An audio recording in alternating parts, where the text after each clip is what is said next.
Praise the Lord. நல்லா இருக்கிறீங்களா? ஆண்டவர் உங்களை ஆசீர்வதிக்கட்டுங்க. உங்களுக்காக நான் தொடர்ந்து ஜெபிக்கிறேன். நீங்களும் ஜெபிங்க. பெரிய காரியத்தை கர்த்தர் செய்து கர்த்தர் ஆசீர்வதித்து வழி நடத்துவார். இந்த நாளில் ஒரு வசனத்தை வாசிக்கிறோம் பாருங்கள்.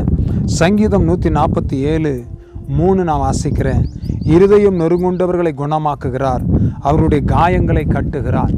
இருதயம் நொறுங்குண்டவர்களை குணமாக்குகிறார், அவருடைய காயங்களை கட்டுகிறார் என்று கர்த்தருடைய வசனம் சொல்லுகிறது.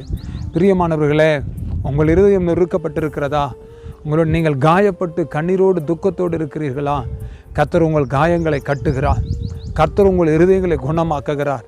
உங்கள் வேதனைகளை கர்த்தர் மாற்றுவார். உங்கள் துக்கத்தை சந்தோஷமாய் மாற்றுவார். நொறுங்குண்ட இருதயத்தோடு கூட நீங்கள் இருக்கிறீங்களா? அதான் வசனம் சொல்லுகிறது, நொறுங்குண்டவர்களை அவர் குணமாக்குகிறார். இருதயம் நொறுக்கப்பட்ட நிலைமையில் இருப்பீர்களானால் கர்த்தர் உங்களை குணமாக்குவார். நீங்கள் ஏதோ ஒருத்தருடைய வார்த்தையினால், ஏதோ ஒரு காரியத்தினால் காயப்பட்டு இருப்பீர்களானால் கர்த்தர் உங்கள் காயங்களை கட்டுவார்.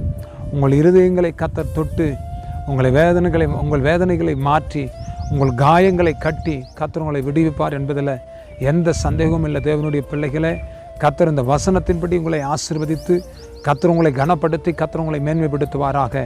கர்த்தருடைய சமத்தில் கண்களை மூடி கர்த்தரை நோக்கி பார்த்து நாம் ஜெபிக்கலாமா? தகப்பனே, இந்த நல்ல வேலைக்காக ஸ்தோத்திரம். காயப்பட்டு கண்ணீரோடு இருக்கிற பிள்ளைகளுடைய இந்த காயங்களை கர்த்தர் ஆற்றி இந்த பிள்ளைகளுடைய வேதனைகளை நீக்கி கர்த்தர் விடுவீங்க ராஜா. சமாதானத்தினால் எட்டை கட்டுங்க. இருதயம் நொறுங்குண்டு இருக்கிற இந்த பிள்ளைகளுடைய காயங்களை கட்டுங்கப்பா.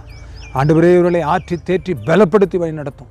உடைய கரத்தில் ஒப்பு கொடுக்கிறோம். அற்புதங்களை செய்யும். ஆசீர்வதிங்க, பொறுப்படுங்க. இயேசு கிறிஸ்துவின் நாமத்தினால் ஆசீர்வதித்து ஜெபிக்கிறோம். அந்த கரத்தில் ஒப்பு கொடுக்கிறோம் நல்ல பிதாவே. ஆமேன், ஆமேன், ஆமேன். God bless you. கர்த்தர் உங்களை ஆசீர்வதிப்பார். கர்த்தர் உங்களுக்கு அற்புதங்களை செய்வார். ஆமேன், ஆமேன்.